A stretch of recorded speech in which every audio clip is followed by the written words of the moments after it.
Hi guys, आपके अपने channel high level study पे आप सभी का स्वागत। दोस्तों आज हम बात करने वाले हैं यूडब्ल्यूई के मोस्ट इंपॉर्टेंट क्वेश्चन जो कि आपके सेमेस्टर एग्जाम 6 सेमेस्टर एग्जाम में आने वाले हैं। तो आप लोग सबसे पहले हमारे चैनल पर नए हो तो हमारे चैनल को सब्सक्राइब कर लें, लाइक कर लें और कमेंट कर लें और साथ ही साथ बेल आइकन को भी दबा लें ताकि आने वाली समस्त वीडियो की नोटिफिकेशन आपके स्क्रीन पर सबसे पहले आए। चलिए चलते हैं, धमाकेदार तरीके से स्टार्ट करते हैं। पहला क्वेश्चन हमारा कुछ इस तरीके से, लक्स निम्न में से किसकी इकाई है? ज्योति तीव्रता की है, ज्योति फ्लक्स की है, या ब्राइटनेस की है, या प्रतिदीप्ति की है? तो इसका आंसर मेरे प्यारे दोस्तों क्या हो जाएगा? प्रतिदीप्त की होगी। कि अन्य किसकी होगी? प्रतिदीप्त की इकाई होगी। आगे चलते हैं नेक्स्ट क्वेश्चन की तरफ। अगले क्वेश्चन की तरफ बढ़ते हैं हम। निम्न में से किस स्थान पर सबसे अधिक प्रतिदीप्ति का स्तर आवश्यक है? सिलाई कक्षा में, उद्योगों में, सूक्ष्म समुच्चय लाइन में, शॉपिंग मॉल के शोरूम में, ड्राइंग ऑफिस में? तो इसका आंसर मेरे प्यारे दोस्तों क्या हो जाएगा? उद्योगों के सूक्ष्म समुच्चय लाइन में। आगे चलते हैं नेक्स्ट क्वेश्चन की तरफ। अगला क्वेश्चन हमारा क्या है? आगे बढ़ते हैं धमाकेदार तरीके से। कौन सा वक्र एक प्रकाशक के जीव काल को दर्शाता है? यानी कि which of the following curves represent of a lamp? यानी कि कौन सा वक्र एक प्रकाशक के जीवन काल को दर्शाता है? तो इसमें दोस्तों यहाँ पे आप देख सकते ए वक्र दर्शाता है, या बी वक्र दर्शाता है, या सी वक्र दर्शाता है, या डी वक्र दर्शाता है। इसका आंसर क्या हो जाएगा मेरे प्यारे दोस्तों? बी, यानी कि हमारा बी नंबर जो वक्र है वो किसको दर्शाता है? एक प्रकाशक के जीवन काल को दर्शाता है। आगे चलते हैं नेक्स्ट क्वेश्चन की तरफ। निम्न में से कौन सा तंत्र लैंपों और उपकरणों के समांतर में जोड़ने के लिए उपयोग आता है? यानी कि the following system is used in connection of various lamps and appliances in parallel, identify the system. यानी निम्न में से कौन सा तंत्र लैंपों और उपकरणों के समांतर में जोड़ने के लिए उपयोग आता है? लब्ध इन तंत्र, पास इन तंत्र, वोल्टेज इन तंत्र, समांतर इन तंत्र? तो इसका आंसर क्या हो जाएगा मेरे दोस्तों? पास इन तंत्र। क्या हो जाएगा? पास इन तंत्र। आगे चलते हैं नेक्स्ट क्वेश्चन की तरफ। अगला क्वेश्चन हमारा क्या है? कैंडेला किसकी माप इकाई है? यानी कैंडेला इज यूनिट ऑफ, यानी ज्योति तीव्रता का, आवृत्ति का, लैंप क्षमता का, या शक्ति का? तो इसका आंसर मेरे प्यारे दोस्तों क्या हो जाएगा? ज्योति तीव्रता का। किसका हो जाएगा? ज्योति तीव्रता का। आगे चलते हैं नेक्स्ट क्वेश्चन की तरफ।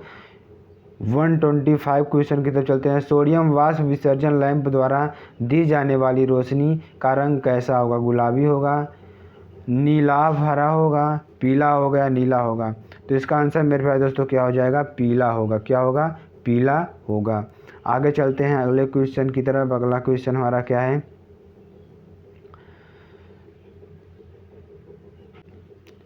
800 की मध्य गोलाकार मोमबत्ती शक्ति वाले लैंप को 10 मीटर की ऊंचाई पर लटकाया गया है।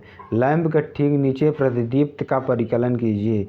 यानी कि 800 लक्स या 8000 लक्स? तो इसका आंसर क्या हो जाएगा मेरे प्यारे दोस्तों? 8 लक्स होगा। क्या ना होगा? 8 लक्स होगा। ठीक है, आगे चलते हैं अगले क्वेश्चन की तरफ। प्रतिदीप्तिशील ट्यूब में चोक का प्रयोजन क्या है? यानी कि the purpose of choke in a fluorescent tube is to, यानी धारा को बढ़ाना होता है, वोल्टेज को क्षणिक घटाना होता है, या वोल्टेज को क्षणिक बढ़ाना होता है, या धारा को घटाना होता है? तो इसका आंसर क्या हो जाएगा मेरे प्यारे दोस्तों? वोल्टेज को क्षणिक बढ़ाना होता है। आगे चलते हैं अगले क्वेश्चन की तरफ। अगला क्वेश्चन हमारा क्या है? तुषारित जीएलएस लैंपों के मामले में तुषारण किया जाता है। यानी कि in case of frosted GLS lamp frosting is done by, यानी कि जो तुषारित जीएलएस लैंपों के मामले में तुषारण किया जाता है, यानी कि अम्ल उत्कीर्ण द्वारा, अमोनिया द्वारा, ओजोन द्वारा, लवण जल द्वारा? तो इसका आंसर क्या हो जाएगा मेरे प्यारे दोस्तों? अमोनिया द्वारा। किसने द्वारा? अमोनिया द्वारा। आगे चलते हैं अगले क्वेश्चन की तरफ। 129 क्वेश्चन की तरफ। The purpose of providing a choke in a tube light is, tube light में चोक लगाने का उद्देश्य है कोरोना प्रभावों को दूर करना, रेडियो व्यतिकरण से बचाना, शक्ति गुणक में सुधार करना, धारा को उपयुक्त मान तक सीमित रखना? तो इसका आंसर क्या हो जाएगा मेरे प्यारे दोस्तों? धारा को उपयुक्त मान तक सीमित रखना। क्या रखना? धारा को उपयुक्त मान तक सीमित रखना। आगे चलते हैं। 130 नंबर क्वेश्चन की तरफ। 230 वोल्ट 100 वाट विनिर्देश वाला और दूसरा 230 वोल्ट 200 वाट विनिर्देश वाला क्रमशः आर कला न्यूट्रल तथा वाई कला न्यूट्रल के बीच संयोजित है। यदि न्यूट्रल का तार टूट जाए तो क्या होगा मेरे प्यारे दोस्तों, इसमें क्या होगा कि 100 वाट लैंप पहले फ्यूज होगा, 200 वाट लैंप पहले फ्यूज होगा, दोनों लैंप एक साथ फ्यूज होंगे या दोनों लैंप दीप्त होंगे। तो इसका आंसर क्या हो जाएगा मेरे प्यारे दोस्तों, 100 वाट वाला लैंप पहले फ्यूज होगा। जो 100 वाट का लैंप होगा वो पहले फ्यूज हो जाएगा। आगे चलते हैं नेक्स्ट क्वेश्चन की तरफ। अगला क्वेश्चन हमारा क्या है, 132 नंबर। उपकरणों के परीक्षण हेतु प्रयुक्त टेस्ट लैंप की वाट क्षमता होनी चाहिए, यानी कि for testing appliances the wattage of test lamp should be, यानी कि वेरी लो बहुत कम, वेरी हाई बहुत उच्च, माध्यम या बहुत अधिक। तो इसका आंसर क्या हो जाएगा मेरे प्यारे दोस्तों, हाई होगी। क्या होगी, हाई होगी, उच्च होगी। आगे चलते हैं नेक्स्ट क्वेश्चन की तरफ। अगला क्वेश्चन हमारा क्या है, प्रतिदीप्त नली वाले परिपथ में उच्च वोल्टेज सर्ज किससे उत्पन्न होता है कि in a fluorescent tube circuit high voltage surge is produced by, तापक के लिए, इलेक्ट्रोड, प्रवर्तक या चोक। तो क्या हो जाएगा इसमें आंसर मेरे दोस्तों, क्या हो जाएगा, चोक। किससे उत्पन्न किया जाता है, चोक से उत्पन्न किया जाता है। प्रकाश योजना बनाने में उपयोग गुणक का प्रयोग किया जाता है, उसकी परिभाषा की जाती है, यानी कि in designing lightning scheme utilization factor is used, it is defined as, यानी कि यूटिलाइजेशन फैक्टर यानी उपयोग गुणक कार्य समतल पर प्रयुक्त कुल ल्यूमेन अपान लैंप द्वारा विकरित कुल ल्यूमेन होता है। या यूटिलाइजेशन फैक्टर बराबर क्या होगा, total lumens utilized on working plane illumination when everything is clean, यानी उपयोग गुणक कार्य समतल प्रयुक्त तल कुल ल्यूमेन के बराबर होगा अपान प्रदीप्त जब सब कुछ साफ हो। यानी यूटिलाइजेशन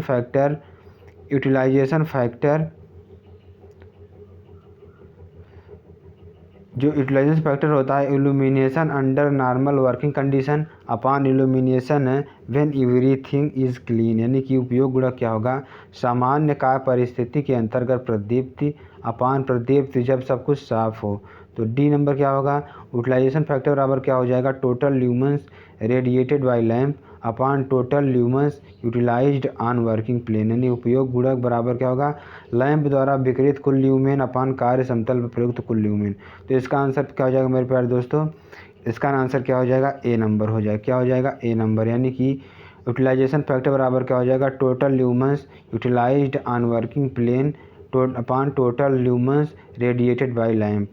ठीक है, यानी कि उपयोग गुणक बराबर क्या हो जाएगा, कार्य समतल पर प्रयुक्त कुल ल्यूमेन अपान लैंप द्वारा विकृत कुल ल्यूमेन। ठीक है, आगे चलते हैं अगले क्वेश्चन की तरफ, 135 क्वेश्चन की तरफ।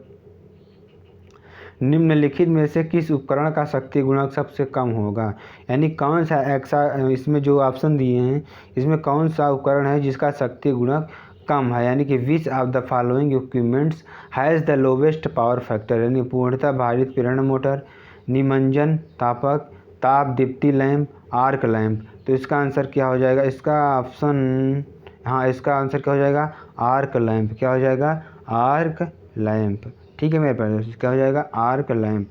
आगे चलते हैं नेक्स्ट क्वेश्चन की तरफ। अगला क्वेश्चन हमारा क्या है, which of the following surface has the lowest reflection factor for white light, यानी श्वेत प्रकाश के लिए न्यूनतम प्रवर्तक गुणक निम्न में से किस पृष्ठ का है, यानी एल्यूमिनियम शीट्स का, एल्यूमिनियम की चादरों का, या वाइट प्लास्टर वर्क श्वेत प्लास्टर का काम, ब्लू सर्टेंस नीले पर्दे का, या वाइट ऑयल पेंट यानी श्वेत तल पेंट का। तो इसका आंसर क्या हो जाएगा मेरे प्यारे दोस्तों, नीले पर्दे का। क्या हो जाएगा, नीले पर्दे का।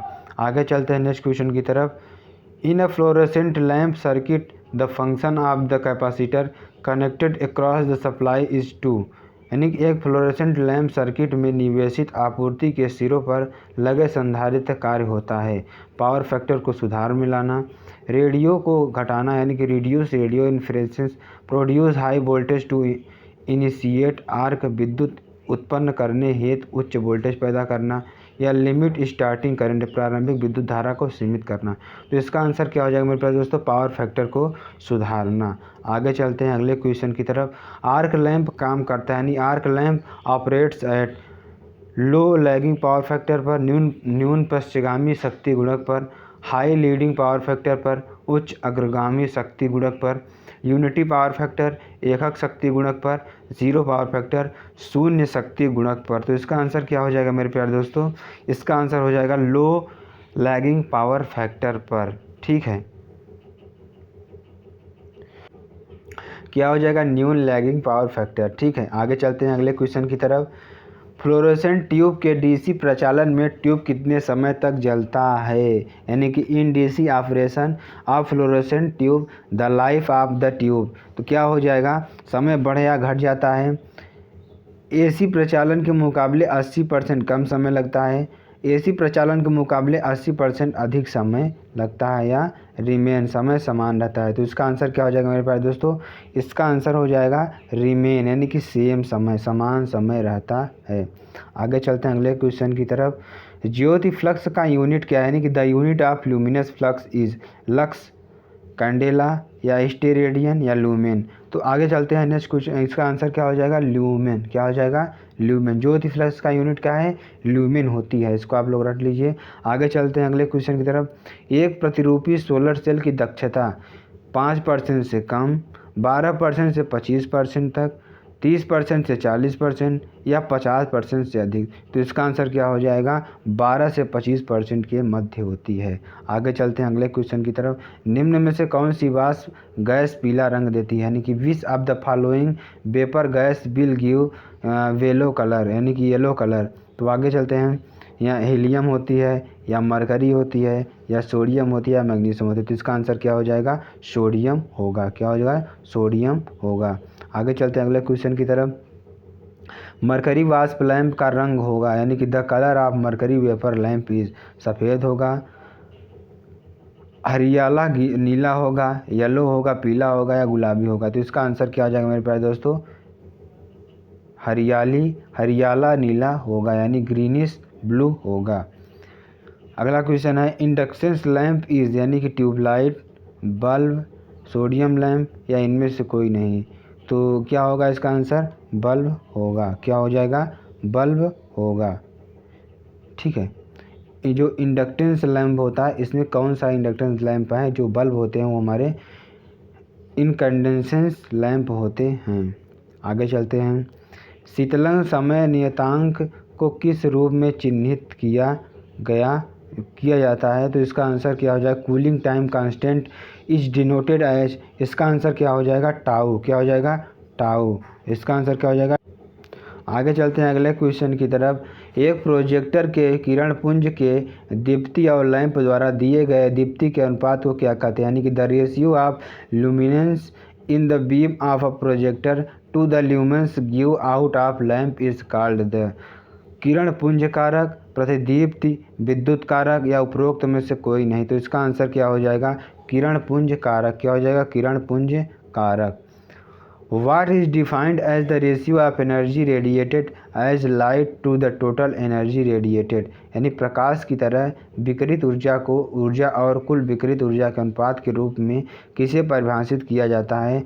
तो डिप्रिसिएशन फैक्टर को, ल्यूमिनस इफिशियंसी को, मेंटेनेंस फैक्टर को, या कोटिशियंट यानी कोफिशियंट ऑफ यूटिलाइजेशन। तो इसका आंसर क्या हो जाएगा? लुमिनस इफिशियंसी को दर्शाता है। आगे चलते हैं अगले क्वेश्चन की तरफ। किस तरह की लैंप दक्षता 10 ल्यूमन प्रति वाट होती है? यानी कि विच type of lamp efficiency is 10 lumen प्रति वाट। तो इसका आंसर क्या हो जाएगा? मरकरी वेपर लैंप होगा, या सोडियम वेपर लैंप होगा, या आर्क लैंप होगा, या टंगस्टन फिलामेंट लैंप होगा। तो इसमें आंसर क्या हो जाएगा? टंगस्टन फिलामेंट लैंप होगा। आगे चलते हैं अगले क्वेश्चन की तरफ। 150 नंबर क्वेश्चन जाते हैं। In which type of lighting system 90 to 100% of the light is directed downwards and 0 से 10% ऑफ द लाइट अपवर्ड। तो किस तरह के लाइटनिंग सिस्टम में 90 से 100% तक प्रकाश को नीचे की ओर प्रेषित किया जाता है और 0 से 10% प्रकाश को ऊपर की ओर प्रेषित किया जाता है? सेमी डायरेक्ट को, डिफ्यूजिंग को, या डायरेक्ट लाइटनिंग को, या इनडायरेक्ट लाइटनिंग।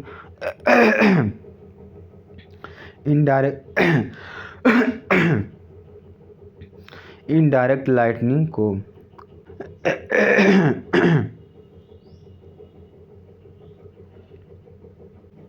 इसको सॉल्व करते हैं। इसे सॉल्व कैसे करेंगे? एच दिया है, एच कितना दिया है 1.5 मीटर, आई दिया है 150, ई दिया है, क्वेश्चन मान निकालना है। तो ई का मान ई बराबर 1/h², या एच स्क्वायर बराबर कितना हो जाएगा 1.5 का स्क्वायर, या ई बराबर हो जाएगा 150/2.25, यानी कि ई का मान कितना हो जाएगा 66.7 लक्स। आगे चलते हैं अगले क्वेश्चन की तरफ।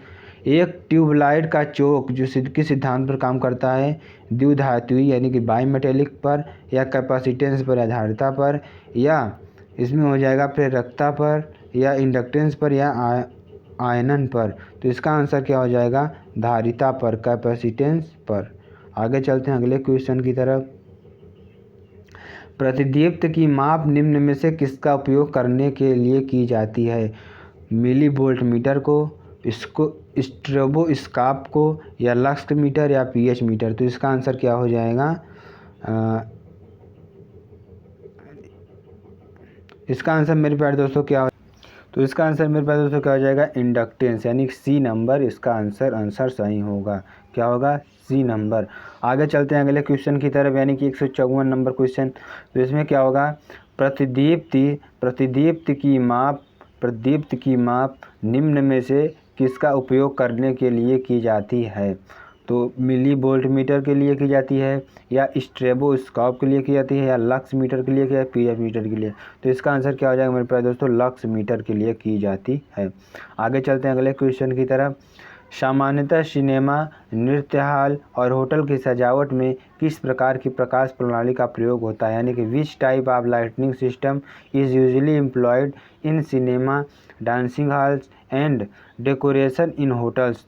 अप्रत्यक्ष प्रकाश प्रणाली, अप्रत्यक्ष प्रणाली, प्रकाश प्रणाली, या प्रत्यक्ष प्रकाश प्रणाली, या अर्ध प्रत्यक्ष प्रकाश प्रणाली। तो इसका आंसर मेरे प्यारे दोस्तों क्या हो जाएगा? अर्ध अप्रत्यक्ष प्रकाश प्रणाली। क्या हो जाएगा? अर्ध अप्रत्यक्ष प्रकाश प्रणाली। आगे चलते हैं अगले क्वेश्चन की तरफ, 157 नंबर क्वेश्चन की तरफ। प्रदीपन को ... मात्रा के रूप में चिन्हित नहीं किया जा सकता, यानी कि ल्यूमेन प्रति वर्ग मीटर, या कैंडल पावर, या मीटर कैंडेला, या लक्स। तो इसका आंसर मेरे प्यारे दोस्तों क्या हो जाएगा? इसका आंसर हो जाएगा कैंडल पावर, यानी कि प्रदीपन को कैंडल पावर मात्रा के रूप में चिन्हित नहीं किया जा सकता है। आगे चलते हैं अगले क्वेश्चन की तरफ, 156 नंबर क्वेश्चन की तरफ चलते हैं। क्या होगा ये? एक प्रकाश स्रोत से प्रदीपन की प्रकाशित सतह तक पहुंचता है। आपतित किरण और सतह के सामान्य के बीच की कोज्या के सीधे अनुपात के होता है, या आपतित किरण और सतह के सामान्य के बीच की ज्या के सीधे अनुपात होता है, या स्रोत के प्रकाशित सतह के बीच की दूरी के वर्ग के सीधे अनुपात में होता है, या स्रोत के प्रकाशित सतह के बीच की दूरी के व्युत्क्रमानुपाती होता है। तो इसका आंसर क्या हो जाएगा मेरे प्यारे दोस्तों? नंबर ए, यानी कि आपतित किरण और सतह के सामान्य बीच की कोज्या के सीधे अनुपात में होता है। आगे चलते हैं अगले क्वेश्चन की तरफ। इन सोडियम वेपर लैंप, यानी कि एक सोडियम वाष्प लैंप, सोडियम और निवान दोनों भरे होते हैं। गैस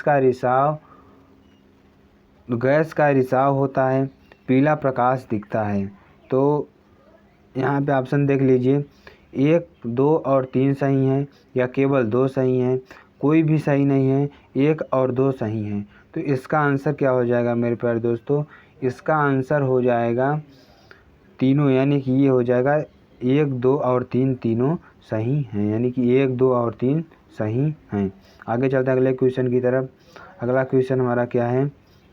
अगला क्वेश्चन है ना, एक बल्ब यदि 70 सीपी, यानी कि 70 सीपी का औसत प्रदीपन पैदा करता है, तो उसके द्वारा कुल कितना फ्लक्स उत्पन्न होगा? तो इसका आंसर क्या हो जाएगा मेरे प्यारे दोस्तों? इसका आंसर हो जाएगा 880 ल्यूमेन। कैसे आएगा आप लोग जान लीजिए थोड़ा। औसत प्रदीपन कितना दिया है, यानी कि औसत प्रदीपन कितना दिया है? औसत प्रदीपन हमें दिया है, यानी कि औसत प्रदीपन कितना दिया है? 70 दिया है, ठीक है। और कुल फ्लक्स कितना होगा? कुल फ्लक्स अगर हम निकालेंगे टोटल फ्लक्स निकालेंगे तो यहाँ पे हो जाएगा 4 पाई इंटू औसत प्रदीपन। क्या हो जाएगा? औसत प्रदीपन। यहाँ पे मान रखेंगे 4 इंटू 3.14 इंटू 70 इसको सॉल्व करने पर हमें क्या मिल जाएगा? 880 ल्यूमेन। इसको सॉल्व करने पर क्या मिल जाएगा दोस्तों? 880 ल्यूमेन। कितना मिल जाएगा? 880 ल्यूमेन। तो चलते हैं आगे, चलते हैं अगले क्वेश्चन की तरफ। अगला क्वेश्चन हमारा क्या है कि दिए गए प्रकाश में दर्शाया गया प्रकाश किस प्रकार का है? प्रत्यक्ष प्रकाश यानी अप्रत्यक्ष प्रकाश प्रणाली है, या प्रत्यक्ष प्रकाश प्रणाली है, या अर्ध प्रत्यक्ष प्रकाश प्रणाली है, या अर्ध प्रत्यक्ष प्रकाश प्रणाली है। तो इसमें आंसर क्या हो जाएगा इसका आंसर हो जाएगा नंबर डी, यानी कि सेमी डायरेक्ट लाइटनिंग सिस्टम। ठीक है, तो आशा करते हैं यह सेशन आप लोग को अच्छा लगा होगा। अगर अच्छा लगा हो तो हमारे चैनल को लाइक करें, सब्सक्राइब करें और कमेंट करें। Thank you friends. जय हिंद, जय भारत।